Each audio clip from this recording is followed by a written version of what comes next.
Greetings, ladies and gents, and welcome to this latest narration of the web series Accidentally Adopted. If you're new to the series, there is a playlist listed down below in the description, and as always, I hope that you enjoy. Part 4, Chapter 11, To Listen. Journal Entry 33, date 171, name Greg George. So apparently, I'm in charge of combat readiness of the personnel on the ship. Well, not like ship to ship, but in case of repelling boarding actions or an away mission. Okay, well, that's a job I can do. There's a decent enough range in the armory, and I could run the grown-ups through some tougher drills. It might ruin the reign of terror on the quarters deck by Team Toddler, though. Shame. Pops is pretty insistent that I actually carry out the duty, as if I would do anything else. But he's kicking himself for being lax in that area. Well, that is understandable. I just still want to be DI for the kids. It's fun. Anyway, Master-at-Arms and office, I don't know how I feel about this. I worked very, very hard to keep from being promoted out of my MOS. But here I am, just happy to have a useful job at all. Then again, I don't like giving orders. Training is different. Crap. I need to think this over more. It was a good mission. No casualties. No collateral casualties. Got all of the officers, and I doubt anybody will try hurt my family again. Not after that. Faking hard to hold back, but the dead don't learn lessons very well. Plus, I didn't have the time to really do it properly. Plus, no drop pods, so scouting ahead wasn't really an option. Still, I'm post-mission down, starting to go over all of our actions, all of my orders to see if I could have run it any better. I can hear Dr. Johan saying that it's perfectly normal and is the brain's way of developing strategies to manage stressful situations. Thanks, internal therapist voice. That's always a good one. This means I go quiet, which freaks everybody out. Well, crap. Now, I don't want to drive my family away like I did with the new brothers. At least there's not a fecking legend keeping us apart. But I've had to have some chats, like mostly out-loud chats to put everyone at ease. But also Linus needed a talking to. Not denying it, then Linus went through something pretty terrible. He did very well under pressure, very brave, very smart, all that kick-ass crap. It still affected him, so I had to have a chat with him about how he's viewing the events and himself. Not the kind of thing you should have to do with a 5-year-old. Had to be done, though. Don't want him to grow up like me. In less depressing news, the Believer Seas have actually competent justice system. It's adversarial and protects the rights of the accused, so they're being a lot more fair with the captured gangers than I would have been, but I'm a vengeful bastard. They did stick to my threat, though, kind of. Bread isn't really an option for some of the races, but something called NutriPaste is, which sounds like their version of crayons. Good enough. The sheer numbers, not just my planet-side mission, but also the Believer Seas restoring order to the station, had them call in a ship full of magistrates, and what basically amounts to SWAT and some highly disciplined patrol teams called a Justicar. The dudes have a class of ship that's a whole deal as the law enforcement, which makes a lot of sense considering that they're all about ships and shit. But I kind of thought their system just sort of used station postings for that kind of thing. Nope. Turns out, when crap goes wrong, it goes really wrong, and they have a system in place for running a large number of criminal trials after something like this, which is relevant, because the leader of their SWAT dudes wants to debrief me. I am actually kind of interested to meet a Believer's operator. Might even be kind of fun. Still, need to talk things over with Pops. I think this is life after service. I need to talk to Sarge too. I was pretty harsh with him. Am I still me without my MOS? Log 6,001.0.19. Personal, Captain Yormbril. Things will be well. Things are of course better than they were, but all is clearly not well.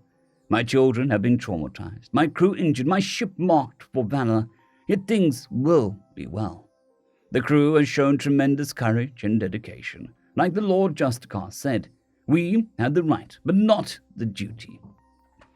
However, how could we shirk in the face of such suffering?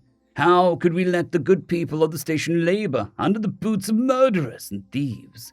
We were not the only ship to be offered a mark, but Gregory's medal trapped me into accepting it. There were captains who were happy to have their ships marked, The rescue tugs with the most stars lived the shortest lives. I still remember how my uncle wept when his ship was decommissioned, and the sting of pain I still felt over what happened to the endless dark life finds a way. It isn't only my father and old friends I grieve. Once again, Gregory is an immense help to the ship. His mere presence has buoyed our spirits of all the children and many of the adults. Furthermore, he spoke with Yovtril about his experiences in a way that I will have struggled with. I shall, of course, have to speak with him too, but Gregory opened the door, which I am grateful for. There were some surprising things in how he went about it. Imagine waking up like that. Stars, what an awful thing to contemplate. I suspect a more detailed telling is forthcoming, but we haven't had an opportunity to sit down for another quiet chat. The major of the landers wants to debrief Gregory and me, which I have no opposition to. I'm hoping that we can get some information on the poacher, as clearly he had some connection to the local gang. Though gang is perhaps not the right word. Crime family, crime syndicate, crime something. There's more work to do about them, but they had the bright idea of keeping literally all of their high-value hostages in one location, the same location of their leadership, which means that the planet-wide cooperation of the syndicate is now in shambles, and local authorities are no longer under threat of important people losing loved ones. I expect the electronics seized will also have some information the public will find very edifying. My anger has cooled somewhat, but the sight of the corrupt barrister who started this entire mess missing in one of his arms was immensely satisfying.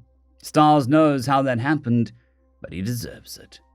Trevdy and I have a lot of stress to relieve.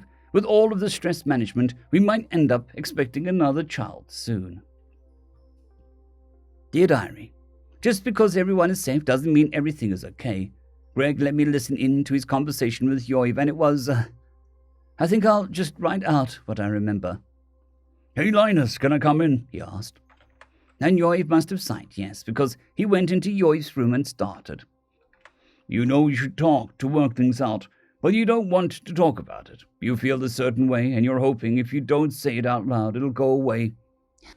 How did you know that? Well, I felt a lot like that when Ray died. I felt a lot like that.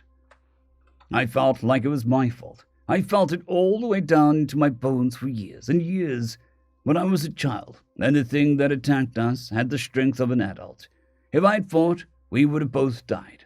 I know that in my head, with my mind, but I felt like it was my fault for running for so long that it still hurts. Oh. So you're thinking about how you got kidnapped. You're thinking that it's your fault that we had to go and fight. Yeah? Well, if I'd never gone camping, I would have never gotten kidnapped in my sleep, would have never been rescued by the animal shelter, and never met you, and never lost control in the veterinary office, and never insulted a criminal lawyer, and thus he wouldn't have ordered you to be kidnapped. Is it my fault? No, that's not allowed. Did you try to fight? Yes. What did you do when they took you away? I waited for the bad guys to stop looking and got away. And rescued a whole bunch of other kids. Yeah? Which is very kind and brave of you. I wanted to tell you that I was very proud when I heard. I just did what I thought that you would do. You helped us win, knowing that will help. But the feeling you have, sometimes I still feel like bad things were my fault. I know that's not true, but I feel it anyway, and it hurts. And I have a doctor. I had a doctor to help me with that kind of thing. He said that it's normal to have the feelings, that it's normal to hurt because of them, but it's not okay. Like it's normal to hurt when you fall down, but that doesn't mean that you're okay. You follow? I think so. So since you're hurt, you need to heal, but it's not like a bump on your knee that you can just put some medicine on, and you're scared to ask what to do because you don't know how to explain it. That's right. For me, what helps is helping. If I can be useful to people, it makes the pain go away. Do you know how I found out? Did you figure that out with your doctor? Yep. He's a lot smarter than me, so you'll need to talk to someone smart, like Pups.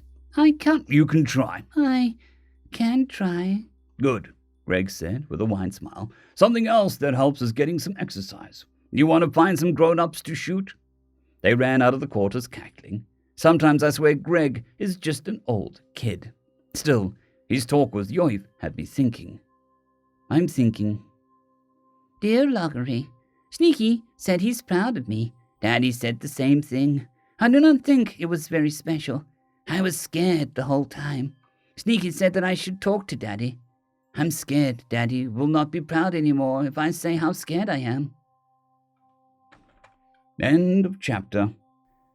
I would just like to thank the T5 supporters. Bushmaster117, Casper Arnholtz, Dragzoon W.R.E, Elijah Silvercross, Gray, Jon Carrington, and Sevaren Serberous. Thank you very much.